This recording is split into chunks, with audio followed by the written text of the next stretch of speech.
बहुत स्वागत है आपका। मैं हूं सूर्या त्रिपाठी और आप देख रहे हैं हमारी खास पेशकश राणा पर संग्राम। दरअसल औरंगजेब को लेकर उठे विवाद के बाद अभी विवाद हिंदू सम्राट राणा सांगा तक जा पहुंचा है। पहले औरंगजेब पर अबू आजमी और राणा सांगा पर सपा के राज्यसभा सांसद रामजी लाल सुमन के विवादित बयान से देश भर में उबाल है, तो दूसरे तरफ राज्यसभा में गृह मंत्रालय के कामकाज की समीक्षा पर बहस चल रही थी। रामजी लाल सुमन ने बहस में हिस्सा लेते हुए एक बयान दिया और यहीं से सारा विवाद शुरू हुआ। इसी के साथ संसद से शुरू हुई लड़ाई अब सड़कों तक जा पहुंची है। राणा सांगा महान हिंदू सम्राट हैं, इसमें कोई दो राय नहीं है और उनकी वीर गाथा देश भर में गाई जाती है। उन पर अपमानजनक बयान देकर सपा लीडर ने हिंदुओं की भावनाओं को चोट पहुंचाई और इसको लेकर देश भर में उबाल है। देश भर में विरोध प्रदर्शन हो रहे हैं और इसी को लेकर सियासत भी चरम पर है। इस विवाद के गहराने के साथ ही साथ अखिलेश यादव अब इस जुड़े सियासी डैमेज को कंट्रोल करने में जुटे हुए हैं। तो उधर राणा सांगा विवाद पर मचे हंगामे पर ही पेश है हमारी खास पेशकश राणा पर संग्राम। राणा सांगा का अपमान,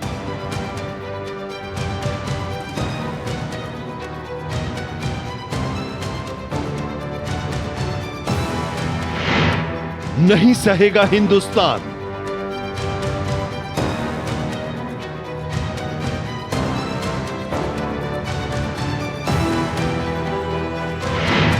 देश भर में उबाल,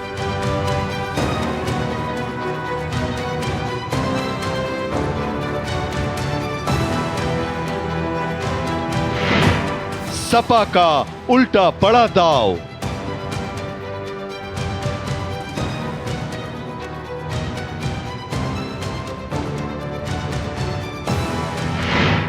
वोट बैंक की राजनीति,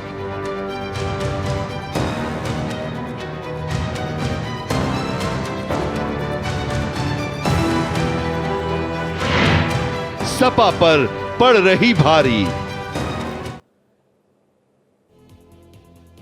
समाजवादी पार्टी इतिहास को लेकर कुछ ज्यादा ही मुखर हो रही है। औरंगजेब मामले का विवाद अभी ठंडा भी नहीं पड़ा था कि संसद में राणा सांगा पर रामजी लाल सुमन ने एक ऐसा बयान दे दिया जो बर्दाश्त के खिलाफ लायक तक नहीं है। इतिहास के महान सम्राटों में राणा सांगा की गिनती होती है, उन्हें हिंदू सम्राट कहा जाता है और इस बात से रामजी लाल सुमन भी वाकिफ है। विवाद को हवा देकर अब वो इस मामले में सफाई तो दे रहे हैं, लेकिन सबसे बड़ा सवाल यह है कि उन्होंने आखिरकार ऐसा बयान किस आधार पर दिया और आखिर क्यों सपा के लीडर इतिहास पुरुषों पर विवादित बयान दे रहे हैं।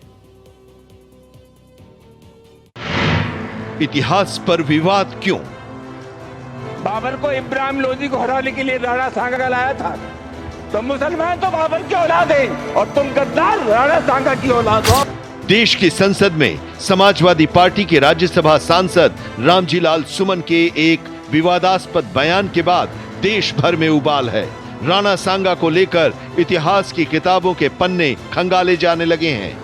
राजनेता अपने अपने ढंग से अपनी अपनी सुविधा के हिसाब से परिभाषाएं गढ़ने लगे हैं, लेकिन इन सब के बीच असल सवाल यह है कि इतिहास के तथ्य को तोड़ मरोड़ कर क्या 150 करोड़ वासियों को गुमराह करने का प्रयास किया जा रहा है। सवाल यह भी है कि इसकी जरूरत क्या है।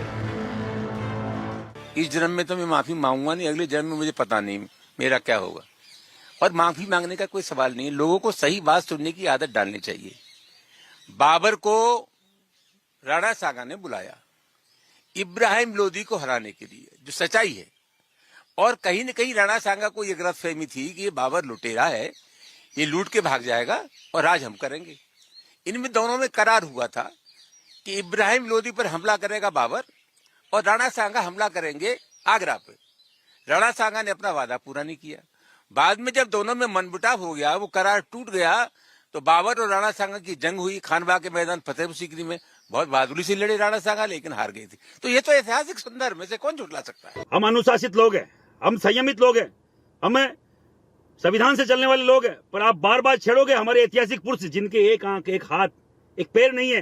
राणा सांगा आजकल एक अंगुली कट जाए तो लोग भीख मांगने लग जाते हैं। ऐसे ऐतिहासिक पुरुषों के लिए 2% का व्यक्ति अभद्र टिप्पणी करता है, और अगर हमारे राजपूत समाज के युवा करणी सेना अगर वहां जाके विरोध प्रदर्शन करती है, इसमें कुछ ज्यादा कोई ऐसा कोई बम नहीं फटा है जो इस तरीके से बोला जा रहा है। मैं बोल रहा हूं करणी सेना का राष्ट्रीय अध्यक्ष महिपाल सिंह मकड़ा, ये तो केवल ट्रेलर है, झांकी है, इसको नहीं हटाया सपा से। इसकी राज्यसभा की जो सदस्यता वो भंग नहीं की गई, तो बड़ा विरोध प्रदर्शन पूरे देश में देखने को मिलेगा। औरंगजेब से शुरू हुई बहस अब राणा सांगा पर आकर टिक गई है। सच तो ये है कि सरकारों और राजनेताओं की दिशा भी भटक गई है। जरा समझिए कि एक फिल्म से उठे विवाद और महाराष्ट्र में औरंगजेब की कब्र हटाने के नाम पर नागपुर आगपुर बन गया और दो धड़े इस कदर आमने सामने आ गए कि एक दूसरे की जान के प्यासे बन गए। गाड़ियां फूंक दी गई हैं, पुलिस पर हमला किया गया और औरंगजेब जैसे आतताई के लिए देश की संपत्ति को खाक में मिला दिया गया। सवाल यह है कि इस देश का स्वाभिमान औरंगजेब जैसा क्रूर और लुटेरा शासक कैसे हो सकता है। सवाल यह भी है कि आखिर जो लोग औरंगजेब को अपना हीरो बता रहे हैं उनका असल मकसद क्या है। भी बाबर और सांगा दोनों को तुलना करके एक पलड़े में नहीं रख पाएंगे। उसने भारत को गुलाम होने से तो बचाया ही था, लेकिन साथ साथ में भारत की संस्कृति को सनातन बनाए रखने में बहुत बड़ा योगदान किया था। कुछ तुच्छ बुद्धि और छोटे हृदय के लोग इस तरह के अपने जो है चर्चाएं करते हैं। मुझे लगता है कि इन चर्चाओं के लिए कोई गुंजाइश भी नहीं। राज्यसभा के उस समय उपसभापति बैठे हुए थे, उनकी चेयर के सामने इस प्रकार की टिप्पणी की गई और उस टिप्पणी का किसी ने विरोध नहीं किया। मुझे तो इस बात का आश्चर्य है। और जब विरोध नहीं किया, लोगों में गुस्सा आया। हिंदुस्तान के 125 करोड़ हिंदुओं को अपमानित करने के लिए उनको गद्दार कहा गया और राणा सांगा के बारे में कोई टिप्पणी कर जाए। ये दो पैसे के सांसद, इनकी औकात नहीं, ये राणा सांगा के विरुद्ध टिप्पणी करेंगे जिनके अतः ना पता। अरे ये बताएं तो सही था, इनका इतिहास क्या है, इन लोगों ने इतिहास में दिया क्या है, इनका इस देश के प्रति इनका समर्पण क्या है। इन्होंने देश में कभी इनके पूर्वजों ने कुछ किया हो तो बता दो भैया। मैं तो एक बात कहता हूँ कि देश की सबसे बड़ी पंचायत राज्यसभा की सदन के अंदर एक व्यक्ति बोल रहा है और वो कह रहा है देश के हिंदुओं को गद्दार, और वो बाबर की हिमायत कर रहा है। दरअसल महाराष्ट्र में औरंगजेब का महिमा मंडन करने के विवाद से मामला अब काफी आगे बढ़ चुका है। राणा सांगा विवाद में समाजवादी पार्टी पर सियासी हमले तेज हो गए हैं। दोनों ही मामलों में सपा का चौतरफा विरोध हो रहा है। राणा सांगा मामले में आगरा में अखिलेश यादव और रामजीलाल सुमन के खिलाफ वाद दायर किया गया। देश भर में हो रहे विरोध प्रदर्शन से समाजवादी पार्टी अब बैकफुट पर भी आ गई है। उधर अखिलेश यादव इस मामले में पूरे तरीके से बचाव की मुद्रा में आ गए। बैकफुट पर समाजवादी पार्टी। महाराष्ट्र की राजनीति में सबसे पहले औरंगजेब का महिमा मंडन करने वाले अबू आजमी आखिर चाहते क्या हैं? क्या भारत की राजनीति इस कदर निचले पायदान पर जा पहुंची है जहां अपने देश के गौरव और लुटेरों के बीच फर्क तय कर पाने की भी स्थिति नहीं है? आखिर भारत के गौरवशाली प्रतीकों का अपमान करके अपनी राजनीति को आगे बढ़ाने वाले राजनेताओं का कोई नैतिक दायित्व है भी या नहीं? मामला औरंगजेब से अब बहुत आगे बढ़ गया है। मुस्लिम तुष्टीकरण की नीति को अपनाकर अपनी संपूर्ण राजनीति आगे बढ़ाने वाली समाजवादी पार्टी भले ही आज हाशिए पर है, लेकिन अब भी उनके नेताओं को यही लगता है कि हिंदू प्रतीकों, महापुरुषों को गद्दार बताकर मुसलमानों का वोट अपनी तरफ खींचा जा सकता है। देखिए, अभिव्यक्ति की स्वतंत्रता आक्रांताओं की स्तुति नहीं बन सकती। कुछ लोग जो है अभिव्यक्ति की स्वतंत्रता को आक्रांताओं की स्तुति के तौर से उसका दुरुपयोग कर रहे हैं।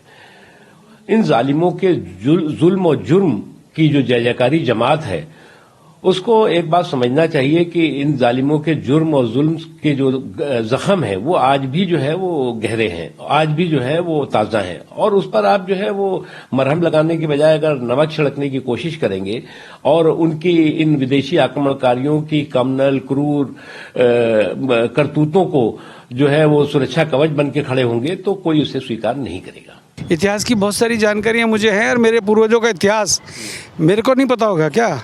वो मेरे पूर्वज हैं। मैं अपने पूर्वजों का इतिहास इनसे पढ़ूंगा क्या, नालायकों से? इनको ये कोई बताया कि भैया तुमने कब देख लिया?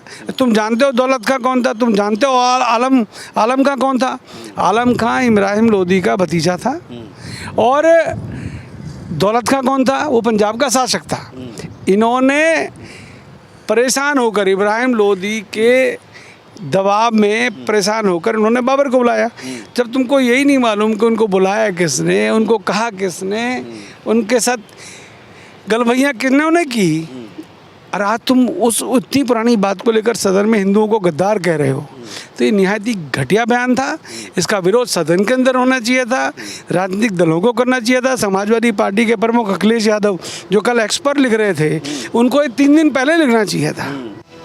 रामजी लाल सुमन ने जो कुछ भी कहा उसके पीछे वोट बैंक की वो राजनीति है जिस पर समाजवादी पार्टी अक्सर दांव खेलती रहती है। समाजवादी पार्टी के इस सांसद के बयान के बाद कांग्रेस सहित कई दलों के क्षत्रिय नेता असहज हो गए हैं, मगर राजनीति की मजबूरी ऐसी है कि हर कोई अपने अपने ढंग से तथ्यों को तोड़ मरोड़ कर अपनी बात कर रहा है। लेकिन सवाल यह है कि अखिलेश यादव इस पर क्या सोचते हैं। बयान पर बवाल मचा तो सामने अखिलेश यादव आए और साफ साफ बता दिया कि राणा सांगा क्या थे। इतिहास और इतिहास के पन्ने, चाहे हम हों चाहे भारतीय जनता पार्टी के लोग हों, हम लोगों को किसी को भी इतिहास के पन्ने नहीं पलटना चाहिए, क्योंकि इतिहास में क्या घटना घटी है हम इतिहास की उन किताबों को पढ़ रहे हैं, उसकी इंटरप्रिटेशन अपने हिसाब से कर रहे हैं। भारतीय जनता पार्टी ने जब भी इतिहास के पन्ने पलटे हैं तो वो पन्ने पलटे जिससे उन्हें पॉलिटिकल लाभ क्या हो सकता है और राजनीतिक लाभ के साथ साथ नफरत किससे फैल सकती है, कौन राजा था कौन महाराजा था, किसने क्या किया, वो इतिहास की बात है। आज हम आगे बढ़ने की बात करें और जो रामजी सुमन जी के साथ घटना हुई है निंदनीय है, दुखद है। एक दलित सांसद जो बहुत ही अनुभवी हैं, बहुत सीनियर हैं, उनके घर पर तब अटैक होना जब मुख्यमंत्री वहीं पर हैं, इसका मतलब मुख्यमंत्री जी की सहमति से हुआ है। ये जो जीरो टॉलरेंस की बात करने वालों का जीरो टॉलरेंस ही जीरो हो गया है, बिना उनकी सहमति के, बिना उनकी जानकारी के ये कैसे संभव है कि उसी जिले में वो हैं और सांसद पे के घर पर अटैक हो गया हो। समाजवादी पार्टी का मैं कार्यकर्ता हूं। पार्टी जो कुछ फैसला करेगी स्थानीय स्तर पर मैं अपने मित्रों से, साथियों से, सहयोगियों से, पार्टी के लोगों से मिलकर के हम भविष्य की रणनीति तय करेंगे। पार्टी के राष्ट्रीय अध्यक्ष जी से बात करेंगे। मैं साफ साफ कहना चाहता हूं, हिंदुस्तान में जो उपेक्षित है, पिछड़ी जाति के लोग हैं, जो दलित हैं, शोषित है, पीड़ित है, अकलियत के लोग हैं, ये हमला रामजी लाल सुमन पर हमला नहीं है, ये हमला पीडीए पर हमला है। बीजेपी इस मामले को लेकर समाजवादी पार्टी को पूरे तरीके से घेर रही है। यूपी के मुख्यमंत्री योगी आदित्यनाथ मुखर हैं और उन्होंने सपा को हिंदू विरोधी बताने में भी कोई कसर नहीं छोड़ रही। सपा को घेरने के लिए तमाम बीजेपी के लीडर मैदान में उतर आए हैं और इसी के साथ राणा सांगा विवाद को लेकर सपा को पूरी तरह से हिंदू विरोधी करार दे दिया है। बीजेपी हुई आक्रामक, कमान से निकला तीर और मुंह से निकली बात फिर वापस नहीं आती। बीजेपी ने इस बयान पर हमलावर होते हुए समाजवादी पार्टी को न सिर्फ मुल्ला परस्त बता दिया, बल्कि यहां तक आरोप लगा दिया कि समाजवादी पार्टी हमारे महापुरुषों का जानबूझकर राजनीतिक फायदा लेने के लिए अपमान कर रही है।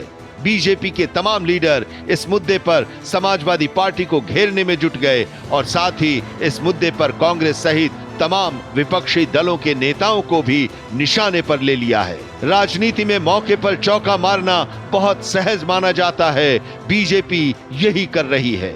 यूपी में योगी आदित्यनाथ की सरकार है, क्षत्रिय समुदाय से आते हैं, जाहिर सी बात है राणा सांगा को लेकर उनकी तीखी प्रतिक्रिया आना स्वाभाविक था। सीएम योगी आदित्यनाथ सामने आए और इस मुद्दे पर समाजवादी पार्टी पर खूब बरसे और ये बता दिया कि इतिहास के साथ छेड़छाड़ बर्दाश्त नहीं किया जाएगा। क्रिया की प्रतिक्रिया का अपना समाज शास्त्र होता है। सांसद रामजी लाल सुमन ने देश की संसद में राणा सांगा को गद्दार बताया तो आक्रोश की आग ऐसी लगी कि करनी सेना सबक सिखाने के लिए मैदान में कूद पड़ी। आगरा स्थित सांसद के घर करनी सेना ने वो सब किया जिसके लिए वो जानी जाती है। गाड़ियां तोड़ी गई, लाठियां भाजी गई और करनी सेना के लंबरदार लगे हाथ रामजी लाल सुमन को चेतावनी भी दे गए कि देश के महापुरुषों को गद्दार बताओगे तो पिटाई तय है। जिनके आदर्श औरंगजेब हों तो उनका आचरण भी उसी प्रकार का जरूर होगा और लोगों ने देखा भी अपनी आंखों से। जो औरंगजेब को, बाबर को अपना आदर्श मानता होगा तो उन जैसे गुण भी उनके अंदर देखने को मिलेंगे और ये आचरण लोगों ने अपनी आंखों से देखा भी है और आगे भी देखेंगे। इनको पलटी मारने में कोई देर नहीं लगेगी। भाई आज कर रहे हैं तो कहीं वोट लेना होगा, तो उनके कुछ नेताओं ने बयान देने शुरू किए हैं कि अब जो लॉस हो रहा है और जो कटघरे में खड़े हुए हैं, ठीक है, तो उसके बारे में इन्होंने कहना शुरू कर दिया, नहीं साहब ये तो जो है उन्होंने गलत बोला है, और ये तो राष्ट्रीय महापुरुष थे, राष्ट्र नायक थे। राणा सांगा के इतिहास को अगर इन्होंने पढ़ा होता, वो महान योद्धा जिसके शरीर के घाव इस बात को बताते थे कि इन्होंने भारत की धर्म और संस्कृति को बचाने के लिए उस समय किस प्रकार के पराक्रम का परिचय दिया था। ये महाराणा प्रताप, महाराणा सांगा, छत्रपति शिवाजी महाराज और गुरु गोविंद सिंह के बारे में ये लोग बताएंगे? इतिहास के बारे में लोग क्या जानते हैं? जो औरंगजेब और बाबर की पूजा करते हो, जो जिन्ना को अपना आदर्श मानते हो, इन लोगों से इसकी उम्मीद नहीं की जा सकती है। सत्य के बगैर झूठी बातें चलना नहीं करती। रामजीलाल सुमन के घर की छत से शांतिपूर्वक प्रदर्शन कर रहे करनी सैनिकों के ऊपर पत्थरबाजी किसने की है? समाजवादी पार्टी के वहाँ के आगरा के नगर अध्यक्ष ने और उनकी टीम ने की है। रामजीलाल सपा सांसद के गुर्गों ने की है। उन बच्चों के सरों पे खून निकले हुए हैं, सर फटे हुए हैं। मैं उनको फोटो दिखाऊंगा आपको, आप कहोगे ऐसा हो सकता है क्या? वो के अंदर राणा के 16 टांके सर पे आए हैं। बीरू सिंह का पैर टूट गया है, सन्नी सिंह का हाथ टूट गया है। ये कौन लोग हैं? ऐसे हजारों। अभी अब जिलाध्यक्ष जिनसे मैं आपके सामने फोन पे बात कर रहा था, आगरा के जिलाध्यक्ष, उनके बाजू को तोड़ दिया गया है। हिंदू सम्राट राणा सांगा सपा सांसद के बयान पर छिड़े संग्राम पर गरमाई सियासत से सपा का सियासी समीकरण भी गड़बड़ाता जा रहा है। राणा सांगा के अपमान का मामला ठंडा पड़ता नजर नहीं आ रहा है। दरअसल बीजेपी और सपा को हिंदू विरोधी कटघरे में खड़ा करने की कोशिश में है बीजेपी, ताकि अगड़े वोट बैंक को साधने में आसानी हो जाए। सपा के ठाकुर वोट बैंक के खिसकने का डर भी सताने लगा है और इसीलिए अखिलेश यादव अब डैमेज कंट्रोल करने में जुट गए हैं। सपा सांसद रामजीलाल सुमन ने राणा सांगा पर जो विवाद खड़ा किया है उसका सियासी असर पड़ना तय है। राणा का शानदार इतिहास। राणा सांगा महाराणा प्रताप के दादा थे। महाराणा प्रताप बहादुर योद्धा थे। वो शारीरिक क्षमता में अद्वितीय थे। दुश्मन भी जिनके युद्ध कौशल के कायल थे, जिन्होंने मुगल शासक अकबर का भी घमंड चूर कर दिया। राजस्थान के गौरवशाली इतिहास में राणा सांगा का नाम स्वर्ण अक्षरों में अंकित है। उनके युद्ध में 80 घाव लगने की गौरव गाथा प्रदेश में बड़े सम्मान के साथ गाई जाती है। राणा सांगा का पूरा नाम महाराणा संग्राम सिंह है। 1527 में भरतपुर के रूपवास तहसील के खानवा में बाबर और राणा सांगा के बीच भीषण युद्ध हुआ था। महाराणा सांगा ऐसे योद्धा थे जिनके एक आंख और हाथ नहीं थे। चलने में लंगड़ाहट के साथ शरीर पर 80 घाव थे। इसके बाद भी मुगल शासक बाबर को पसीना ला दिया था। इतिहासकारों के अनुसार इस युद्ध में राणा सांगा को 80 घाव आए थे, लेकिन इसके बाद भी राणा सांगा ने युद्ध नहीं रोका। मेवाड़ के पराक्रमी शासक राणा सांगा अपनी शूरवीरता के साथ ही अपनी उदारता के लिए भी मशहूर रहे हैं। जब राणा सांगा और महमूद खिलजी के बीच युद्ध हुआ तो राणा सांगा ने महमूद खिलजी को हराने के बाद भी अपनी उदारता का परिचय दिया और मालवा का आधा राज्य देकर विदा कर दिया। अगर हम देखेंगे उत्तर प्रदेश के हालात, जहां अब सड़कों में बम फूट रहे हैं, जहां महिलाएं सुरक्षित नहीं हैं, और कहीं ना कहीं ये सरकार की जिम्मेदारी बनती है। ऊपर से मेंबर ऑफ पार्लियामेंट के घर अगर इस तरह की घटना आपको हो रही है, जिस तरह आपने संज्ञान में बात लाए हैं, क्योंकि हम तो अंदर थे, हमें इतना इस बात का संज्ञान है, तो बहुत ही दुर्भाग्यपूर्ण है। और आप ये क्या संदेश देना चाहते हैं हमारी सोसाइटी को, और इससे जो यंगर जनरेशन है वो क्या सीखेंगे? किस तरह का उपद्रव जो मचाया जा रहा है पूरे उत्तर प्रदेश में।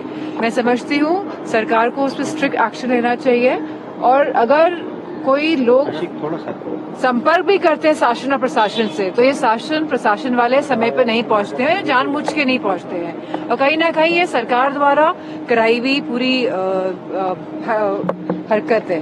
कोई मांग नहीं कर रहे हैं, वो बीजेपी वाले कोई मांग नहीं कर रहे हैं, और जो फ्रेजाइल एलिमेंट्स हैं सोसाइटी के, वो इस तरह की हरकतों को अंजाम देते हैं, और भाजपा, भारतीय जनता पार्टी वाले लोग और सरकार इन लोगों का सपोर्ट करते हैं। वोट बैंक की राजनीति। हिंदू सम्राट पर समाजवादी पार्टी के विवादित बोल पर उत्तर प्रदेश में राजनीति लगातार गहराती जा रही है। राजपूत समाज राणा सांगा के अपमान का मुद्दा उठाकर समाजवादी पार्टी से सफाई की मांग कर रहा है। करणी सेना ने राज्यसभा में बयान देने वाले सांसद रामजीलाल सुमन पर करारा हमला बोल दिया है। यूपी चुनाव 2027 से पहले एक बड़ा वर्ग सीधे तौर पर अखिलेश यादव की समाजवादी पार्टी से नाराज होता दिख रहा है। इसको लेकर समाजवादी पार्टी के अध्यक्ष अखिलेश यादव का बयान काफी अहम है। उन्होंने इस पूरे विवाद के पीछे भारतीय जनता पार्टी का हाथ होने की बात कही है। वोट बैंक पर मंडरा रहे खतरे को देखते हुए अखिलेश यादव विवादित बयान पर डैमेज कंट्रोल करने में जुटे हैं, लेकिन बीजेपी इस मामले को नरम पड़ने देने के मूड में नहीं है। 2027 के यूपी विधानसभा चुनावों को ध्यान में रखते हुए ये विवाद समाजवादी पार्टी और बीजेपी के बीच राजनीतिक संघर्ष को और तेज कर सकता है। बीजेपी और समाजवादी पार्टी के बीच ये विवाद अब जातीय और सामाजिक स्तर पर गहरा सकता है, जिससे यूपी की राजनीति में और भी मुश्किलें बढ़ सकती हैं। बाबर औरंगजेब का महिमा मंडन करने वाले लोग क्या देशभक्त हैं क्या? आप बताइएगा मुझे, क्या वो देशभक्त हैं? अरे मुगलों के बाद आए हैं ना अंग्रेज, तो मुगलों से लड़ाई किसने लड़ी मुझे बता दो। मैं राजा सूरजमल जो जाट समाज के बहुत बड़े राजा थे, उनके अलावा 2-3 छत्रपति मराठा शिवाजी और 1-2 लोग और झांसी की रानी, इनके अलावा मुझे बताएं इनके खानदान में कौन कौन थे जिन्होंने मुगलों से लड़ाइयाँ लड़ी? खर दूषण है और अखिलेश यादव मुल्ला मुलायम सिंह की औलाद हैं। इनके अंदर देशभक्ति ना थी ना है। दरअसल इतिहास में अपनी बहादुरी और उदारता की अमिट छाप छोड़ने वाले राणा सांगा पर अपमानजनक बयान समाजवादी पार्टी के लिए काफी भारी पड़ने वाला है। सपा सांसद का राजपूत समाज के साथ ही कई संगठन इसका विरोध कर रहे हैं। हर तरफ इसकी चर्चा तेजी के साथ हो रही है और इतिहास में अहम स्थान रखने वाले लोगों पर बयानबाजी को लेकर भी तकरार चरम पर है। इतिहास के महान सम्राटों के बारे में विवादास्पद बयान से एक बड़े तबके में उबाल पैदा करने को जायज नहीं ठहराया जा सकता। फिलहाल हमारी खास पेशकश राणा पर संग्राम में इतना ही। देश और दुनिया की तमाम खबरों के लिए आप देखते रहिए भारत एक्सप्रेस।